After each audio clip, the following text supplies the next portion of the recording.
Hello, this is Pat Wagner with Pattern Research, Inc. This video was produced on behalf of the Colorado State Library as part of the Successful Supervision online course, but the concepts apply to any library supervisor's work. The Successful Supervision online course has been made possible in part through grant funds from the Institute of Museum and Library Services, IMLS, administered by the Colorado State Library. Thanks for joining us today, and the video is What's Different About Being a Supervisor? Every program we do has a key idea, and the key idea for this program is that when you are promoted to supervisor, it's a different point of view. And no matter how successful you have been at other aspects of your work, you may have to learn something completely new in order to do your job well. So the agenda today, we're going to talk first about supervision myths. And even if you have been a supervisor for a long time, you have to remember that people who are new coming into the field might have believed some of these myths, and maybe there's some things that we have to reconsider. We're going to talk about some of the main differences, about what's different about being a supervisor, what makes being a supervisor both rewarding and difficult, and then talk about the assignments for this section.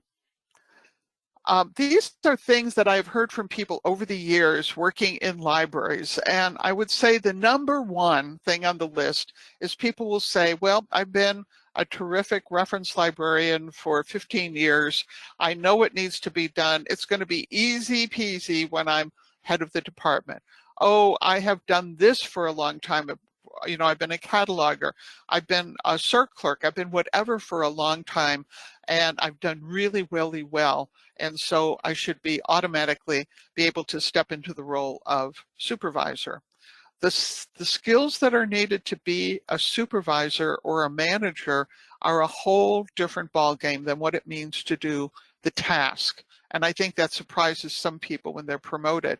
The second thing is that people think, well, I've been doing my job as a supervisor for a long time. That means I'm a supervisor with a capital S, right? Long time ago, I was working with an academic library, not in Colorado, and the director had come from another state, the dean. And in her old state, she was queen. She won Librarian of the Year. She was revered by people, and coming to this other library, academic library, was kind of her retirement job. And in fact, she wanted to move to a warmer climate and new challenges. She had been a big success at her old library. She came to her new library, and within a week, people were rebelling. And I was called in because her staff had mutinied and had written a letter to the trustees as a group asking that she be fired. And so somebody knew me and said, come on in. And I sat and talked with her, and she said, Pat, at my old library, everyone was wonderful. We got together like we had known each other for years, like we had some sort of psychic link. Everyone was pleasant. Everyone was productive. We never had any problems. I come here and all I have is problems. And I can be a little sarcastic at times. It's a character flaw. And I said to her, you know what? You've never been a supervisor before. Welcome to Earth. You have average people with average everyday problems, which is what most supervisors have. So you never actually got to be a supervisor because everything was perfect. You really learn how to be a supervisor when things aren't perfect. That's kind of how life is.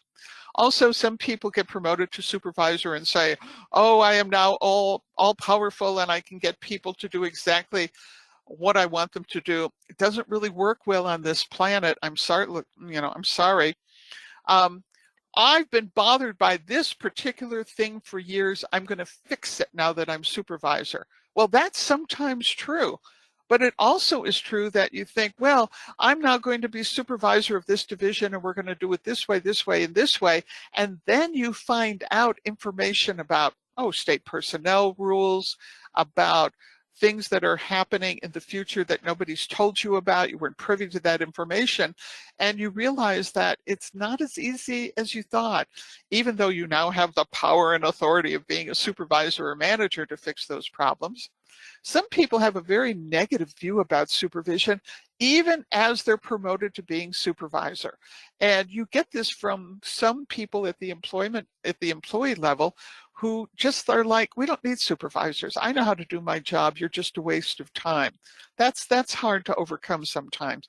And then what I think is interesting is some people say, supervision cannot be learned. It's just innate in someone's personality. No, we have thousands of years of training programs and mentoring programs of different kinds to show us that, yes, supervision can be learned. But I have to admit that some people don't have the mindset or don't choose to have the mindset to do a really good job. So let's go through several main reasons why I think that being a supervisor is different from being a task-oriented person. I think the biggest thing for some people is that you may have been a star at doing your work at the task level, but now you're being evaluated not on how well you do the work, but on how well your employees do their jobs, which is one of the reasons people start micromanaging, because they don't like to give up that control, particularly if they're perfectionists, but also unless they're pretty good at coaching and teaching, educating, and they have that longer point of view, the long game, it gets frustrating to feel that I could do their jobs better than they can, and yet I'm being evaluated on how well they do their jobs. Well, what you're really being evaluated in is how well that you're being a supervisor. Another part that goes with this is, when do you step in? We had a really good team of people I hired to help us go online a few years ago. And one of the issues had to do with was design work. Now, I started learning graphic design before there was electricity. And I'm not the best designer in the world. I mostly know about typography, but I've had to solve a lot of design problems over many years. So my fantastic art director, she's just phenomenal, would struggle to do something, and I would tell her as a rule, work on this for an hour or two, and if you really get stuck, come back to me and we'll see what we can do, because I realized I had to invest in her learning. I couldn't just step in every time to say, oh, I can fix that in 5 minutes. And it wasn't that I wanted her to have a hard time, but I wanted her to grow her skills. And yeah, I did get kind of a hit when she would come up to me and say, I've been struggling on this for 2 hours, Pat, can you help me? And I'd go, magic, magic, magic, just because I was old and experienced and fixed it. And then we would talk through about what we did. And she'd say, wow. And I had to convince her it wasn't a waste of our time and money to let her improve her skills. But that's something that's very difficult for some people to understand. Then we have the issue of boundary management. When you're at the task level and you're just focused on your job, yes, you may have conflicts between customers, between your coworkers, and so on, but you don't necessarily have a big conflict between people below you in the food chain of the organization and above you in the food chain of the organization.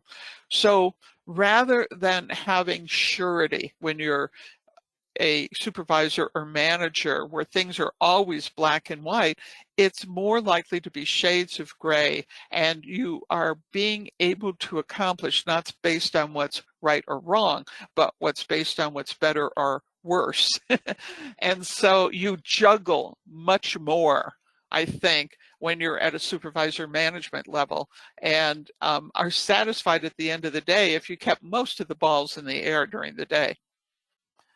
I think this is a very difficult situation, and it's something that we should anticipate, particularly if you were competing with other people within your workplace to have a promotion, and you are now promoted above other people, particularly ones who wanted that job, and you're now going to have to deal with them. It's very hard too if they're workplace friends.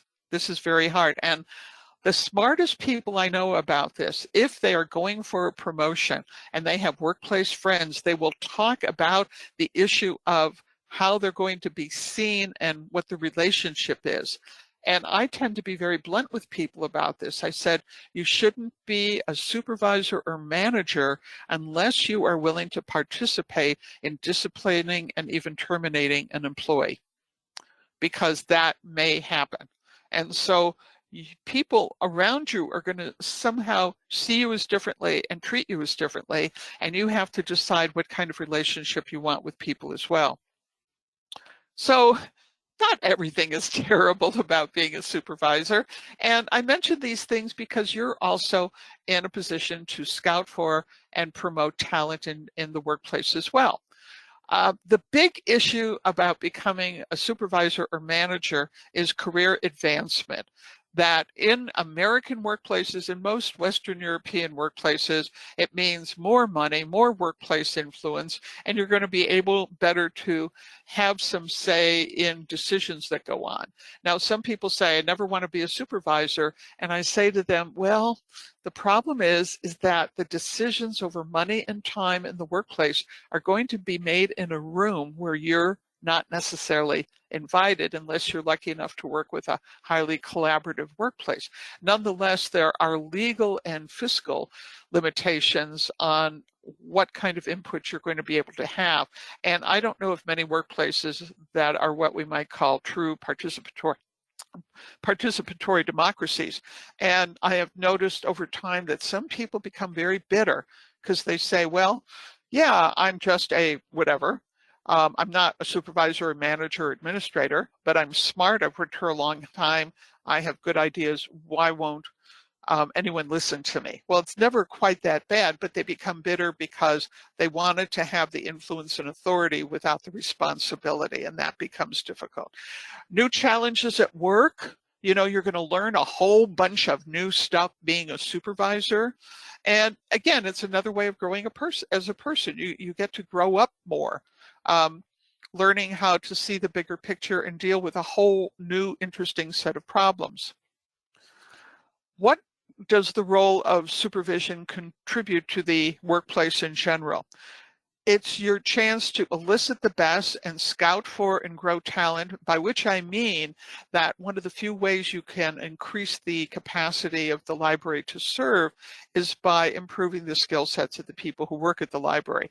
That's an important part of being a supervisor. Increasing productivity, again, looking for ways to have new efficiencies, having that great dialogue between and among yourself and employees and other supervisors and managers about what are we missing, what can we do better, you know, how to make the place a better place to work. That course correction, where people kind of go off track, not because they're bad or evil people, not because they're, quote, lazy or indifferent, but it's like, oh, bright, shiny thing, let's do it this way, not realizing that that cool thing they want to do is going to take time, money, attention from goals related to the strategic plan and to promises they've made to certain populations that they serve in the library as well. Another part is that whole thing of managing employee conflicts, being able to make difficult decisions, knowing that some people are going to feel hurt, they're going to be ticked off, but you're trying to get everybody back to work. So you're looking for bottlenecks and figuring out how to unjam the long jams. It's where the rubber hits the road for a supervisor, because if you were a frontline supervisor, again, in the front line or in the back room, you are going to feel much of the burden of making the strategic plan happen, because you're going to be the one who takes those big, great ideas at the top and turns them into something tangible. You're going to help employees set priorities. So somebody comes to you and says, I have 14 things on my plate and I'm overwhelmed. You're the one who's going to be able to help them say, okay, do this first, this second, and this third. And I found myself as a supervisor that was one of the more valuable things that I did for our business, again, was keeping people productive and helping people who felt frozen. And then the thing of maintaining consistency, particularly when it comes to customer service, and identifying good patterns and bad patterns in terms of, oh, have you noticed that there's a whole bunch more homeschoolers that come in on a Friday, or that there's a whole bunch more students who are checking out books on a Friday because they want them for over the weekend, and yet we're not adequately staffed on Fridays for that. Maybe we have to rethink what our shifts are, things like that. But why might you not want to be a supervisor? What are some of the challenges that we have to accept? The part that would be hardest for me is more paperwork and more meetings. That's just part of the job. What we've referred to before, that you're expected to do the same work that you did before, but you're only paid for one job, not two. I actually worked with one library where people were mutinying against the administration, and we went in and had a big talk, and basically the administration had said to these people, it was a library, but not in Colorado, never would happen in Colorado, that yes, you are now going to be a supervisor. We're giving you the title. It'll look great on your resume, no more money, and you have to do everything you were doing before. And as I pointed out to the directorate administrator, there's this pesky thing called the time-space continuum. So all these people were supposed to do their 40 hours of work a week at the task, whether it was reference or cataloging, whatever. Then they also had to be a supervisor, which was another 10 or 15 hours a week in the same amount of time for no more money. It was an experiment that basically died the next year. I called it employee abuse. More responsibilities, but maybe less of the fun stuff. I hear this all the time from people in children's libraries of, some size that say, I love dealing with story hour and helping kids pick out books and dealing with those one-to-one things with families, which was great. Now that I'm an administrator, I have more paperwork. I don't get to do like the fun stuff, which is why I wanted to be a librarian in the first place. But I realize I'm contributing. It's really hard when you're hired and you find out that one of the reasons that you were hired is that a conflict avoidant leader wants you to be the hatchet person to, in effect, be responsible for terminating an employee who should have been probably fired a long time ago, or that you're stuck with somebody that nobody wants to fire, but they actually should be working someplace else. A lot of people say the higher I go in the food chain, I have less autonomy, but also less control and mastery. One of my earliest lessons about supervision came from a friend who was a longtime supervisor, and he said, it was obvious, he said, remember, you never are going to master supervision. He said, you can master a lot of things. You can master working on a computer. You can master really understanding the goals of the reference department and so on, but you never master supervision because it's about human beings and it's different.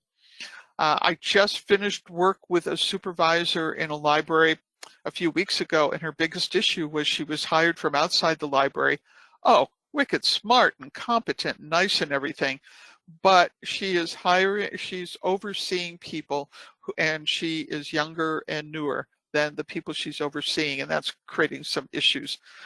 Having to deal with human beings, pesky human beings, it's really unfortunate if you aren't supported by your administration.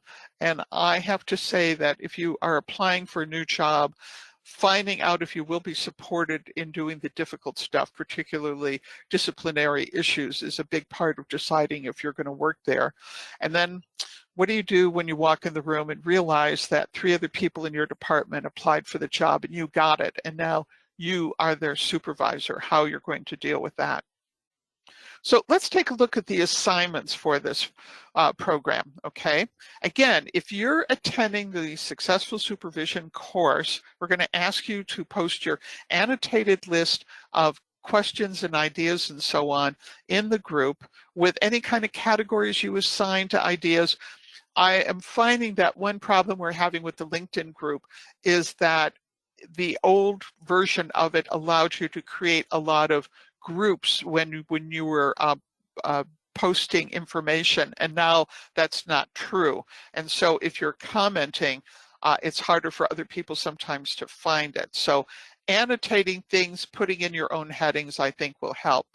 If you're watching on your own, we do invite you to take the time to reflect, write, and discuss about what you're learning with colleagues at your libraries. And I hope that you find that useful as well.